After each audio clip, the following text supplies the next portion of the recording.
നമസ്കാരം പ്രിയ സുഹൃത്തുക്കളെ, ഇന്ന് നമ്മൾ സംസാരിക്കാൻ പോകുന്നത് നിങ്ങളുടെ ഉറക്കം കെടുത്തിയേക്കാവുന്ന, ഒരുപക്ഷെ നിങ്ങളുടെ യുക്തിയെ തന്നെ ചോദ്യം ചെയ്തേക്കാവുന്ന വളരെ ഗൗരവമേറിയ ഒരു വിഷയത്തെക്കുറിച്ചാണ്. നമ്മൾ ഓരോരുത്തരും വിചാരിക്കുന്നത് നമ്മുടെ ജീവിതം നമ്മുടെ നിയന്ത്രണത്തിലാണെന്നാണ്. രാവിലെ എഴുന്നേൽക്കുന്നതു മുതൽ രാത്രി ഉറങ്ങുന്നതുവരെ നമ്മൾ എടുക്കുന്ന ഓരോ തീരുമാനവും നമ്മുടെ സ്വന്തം ഇച്ഛാശക്തിയുടെ ഫലമാണെന്ന് നമ്മൾ വിശ്വസിക്കുന്നു. എന്നാൽ സത്യത്തിൽ അങ്ങനെയാണോ? അതോ നമ്മുടെ ഓരോ ചലനവും ഓരോ ശ്വാസവും നമ്മൾ ചിന്തിക്കുന്ന ഓരോ ചിന്ത പോലും കോടിക്കണക്കിന് വർഷങ്ങൾക്കു മുൻപേ എവിടെയോ എഴുതിവെക്കപ്പെട്ട ഒരു വലിയ തിരക്കഥയുടെ ഭാഗമാണോ? ഈ പ്രപഞ്ചത്തെ നിയന്ത്രിക്കുന്ന ശക്തി സർവജ്ഞാനിയാണെങ്കിൽ അയാൾക്കെല്ലാം മുൻകൂട്ടി അറിയാമെങ്കിൽ പിന്നെ എവിടെയാണ് നമ്മുടെ സ്വാതന്ത്ര്യം? ഈ വീഡിയോയുടെ അവസാനമെത്തുമ്പോൾ വിശ്വാസവും യുക്തിയും തമ്മിൽ കാലങ്ങളായി നടന്നുകൊണ്ടിരിക്കുന്ന ഈ വലിയ പോരാട്ടത്തിന്റെ ആഴം നിങ്ങൾക്ക് കൃത്യമായി ബോധ്യപ്പെടും. ഇസ്ലാമിക വിശ്വാസ പ്രമാണങ്ങളിലെ ഏറ്റവും പ്രധാനപ്പെട്ട ഒന്നായ ഖലാ ഖദറിലുള്ള വിശ്വാസമാണ്. ലളിതമായി പറഞ്ഞാൽ വിധിയിലുള്ള വിശ്വാസം. ഇസ്ലാം പഠിപ്പിക്കുന്നത് അല്ലാഹു സർവജ്ഞാനിയാണെന്നാണ്. ഭൂമിയിലാകട്ടെ ആകാശത്താകട്ടെ അവന്റെ അറിവില്ലാതെ ഒന്നും സംഭവിക്കുന്നില്ല.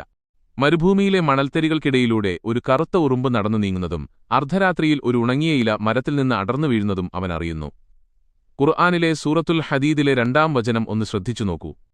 അവിടെ പറയുന്നത്, ഈ ഭൂമിയിലോ നിങ്ങളുടെ ശരീരത്തിലോ സംഭവിക്കുന്ന ഏതൊരു കാര്യവും അത് സംഭവിക്കുന്നതിനു മുൻപ് തന്നെ ഒരു രേഖാഗ്രന്ഥത്തിൽ ലൗഹുൽ മഹ്ഫൂദ് കൃത്യമായി രേഖപ്പെടുത്തി വച്ചിട്ടുണ്ട് എന്നാണ്. ചിന്തിച്ചു നോക്കൂ, നമ്മൾ ജനിക്കുന്നതിനു മുൻപേ ഈ പ്രപഞ്ചമുണ്ടായ അന്ന് തന്നെ നമ്മൾ ഇന്ന് എന്തു ചെയ്യും, ആരോട് സംസാരിക്കും, എന്ത് ഭക്ഷണം കഴിക്കും എന്നെല്ലാം അവിടെ എഴുതിവെക്കപ്പെട്ടിട്ടുണ്ട്. ലോകപ്രശസ്ത പണ്ഡിതനായ അമാനി മൗലവി ഇതിനെ വിശദീകരിക്കുന്നത്, ഓരോ കാര്യവും അത് സംഭവിക്കുന്ന നിമിഷം മുതൽ അതിന്റെ അനന്തരഫലം വരെ അല്ലാഹുവിന്റെ അറിവിൽ നേരത്തെ ഉള്ളതാണ് എന്നാണ്. ഒരു മുസ്ലിമിനെ സംബന്ധിച്ചിടത്തോളം ഇത് അവന്റെ വിശ്വാസത്തിന്റെ കാതലാണ്.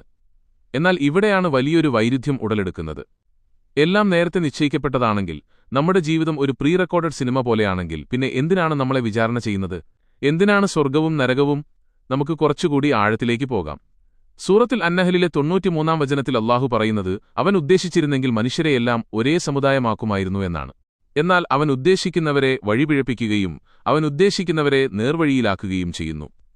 ഇവിടെയാണ് ഒരു സാധാരണക്കാരന്റെ ചിന്ത പതറുന്നത്.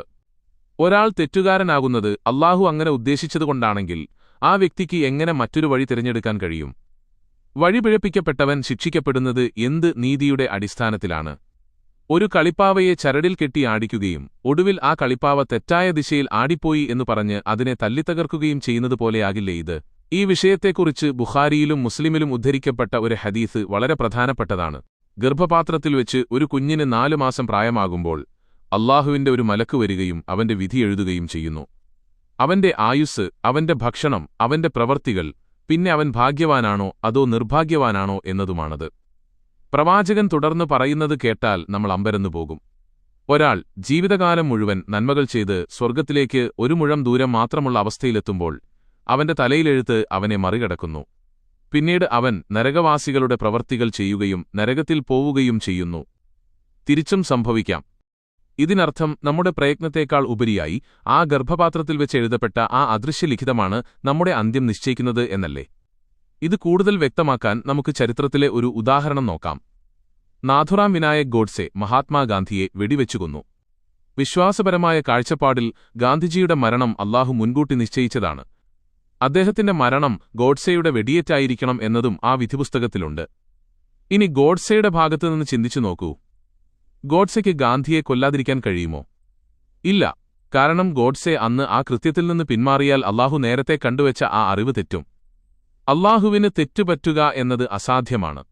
അപ്പോൾ അല്ലാഹുവിന്റെ അറിവ് സത്യമാകാൻ വേണ്ടി ഗോഡ്സെയ്ക്ക് ആ കൊലപാതകം ചെയ്യുകയല്ലാതെ മറ്റു വഴികളില്ല. സ്വന്തമായി ഒരു തെരഞ്ഞെടുപ്പ് നടത്താൻ സ്വാതന്ത്ര്യമില്ലാത്ത ഒരാൾ എങ്ങനെ ആ കുറ്റത്തിന് ഉത്തരവാദിയാകും? ആ കൊലപാതകത്തിന് ശിക്ഷയായി ഗോഡ്സെ തൂക്കിലേറ്റപ്പെട്ടതും അല്ലാഹുവിന്റെ വിധിപ്രകാരമാണെങ്കിൽ ഗോഡ്സെ ഇവിടെ കേവലം ഒരു ഉപകരണം മാത്രമാണ്. മനുഷ്യവംശത്തിന്റെ തുടക്കത്തിലേക്ക് പോയാലും നമുക്ക് ഇതേ ചിത്രം കാണാൻ കഴിയും. ആദമും ഹവ്വയും വിലക്കപ്പെട്ട കനി കഴിച്ചു. ആ ഒരു തെറ്റാണ് നമ്മളെ ഭൂമിയിലേക്ക് എത്തിച്ചത് എന്നാണ് പൊതുവായ വിശ്വാസം.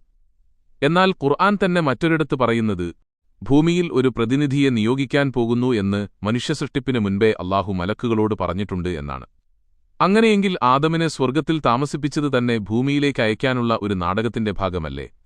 ആദമിനെ സൃഷ്ടിച്ചപ്പോൾ തന്നെ അദ്ദേഹം ആ കനി കഴിക്കുമെന്നും ഭൂമിയിലേക്ക് പോകുമെന്നും അല്ലാഹുവിനറിയാമായിരുന്നു. അപ്പോൾ ആദം ചെയ്തത് തന്റെ സ്വന്തം ഇഷ്ടപ്രകാരമുള്ള ഒരു തെറ്റല്ല, മറിച്ച് അല്ലാഹുവിന്റെ വലിയൊരു പ്ലാൻ നടപ്പിലാക്കാൻ വേണ്ടി ചെയ്യേണ്ടിവന്ന ഒരു കാര്യമാണ്.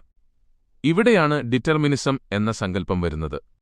എല്ലാ കാര്യങ്ങൾക്കും വ്യക്തമായ കാരണങ്ങളുണ്ടെന്നും അത് മാറ്റാൻ കഴിയില്ലെന്നും ഇത് വാദിക്കുന്നു. പ്രപഞ്ചം ഒരു വലിയ യന്ത്രം പോലെയാണ്.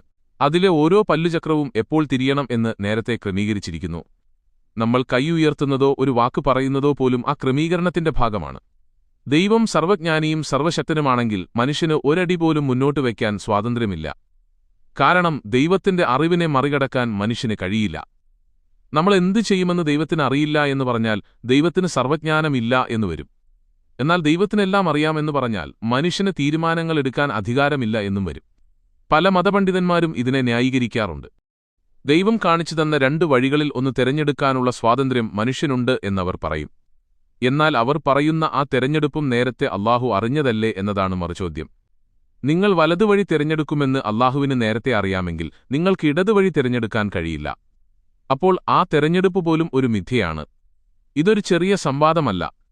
ഇത് മനുഷ്യന്റെ നിലനിൽപ്പിനെക്കുറിച്ചുള്ള ചോദ്യമാണ്. നമ്മൾ ചെയ്യുന്ന നന്മകൾക്ക് പ്രതിഫലം ലഭിക്കണമെങ്കിൽ, നമ്മൾ ചെയ്യുന്ന തിന്മകൾക്ക് ശിക്ഷ ലഭിക്കണമെങ്കിൽ അതിനു പിന്നിൽ നമ്മുടെ സ്വന്തം ചോയ്സ് ഉണ്ടായിരിക്കണം. വിധി നേരത്തെ എഴുതപ്പെട്ടതാണെങ്കിൽ നമ്മൾ വെറും റോബോട്ടുകളാണെങ്കിൽ പിന്നെ ശിക്ഷിക്കുന്നതിൽ എന്ത് യുക്തിയാണുള്ളത്?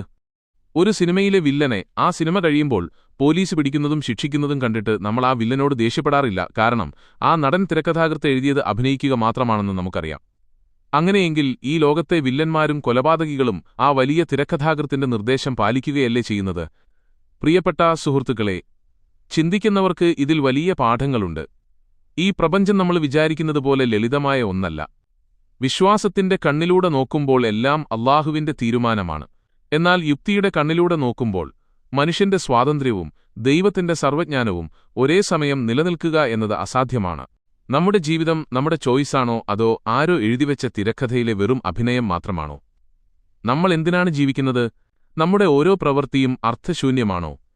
ഈ ചോദ്യങ്ങൾക്കുള്ള ഉത്തരങ്ങൾ ഓരോരുത്തർക്കും ഓരോന്നായിരിക്കാം. ഈ വിഷയത്തിൽ നിങ്ങളുടെ അഭിപ്രായങ്ങൾ എന്താണ്? നമ്മൾ കേവലം കളിപ്പാവകളാണെന്ന് നിങ്ങൾ വിശ്വസിക്കുന്നുണ്ടോ? അതോ വിധിയെ മാറ്റിമറിക്കാൻ മനുഷ്യന് കഴിയുമോ? നിങ്ങളുടെ ചിന്തകൾ താഴെ കമന്റ് ബോക്സിൽ രേഖപ്പെടുത്തുക.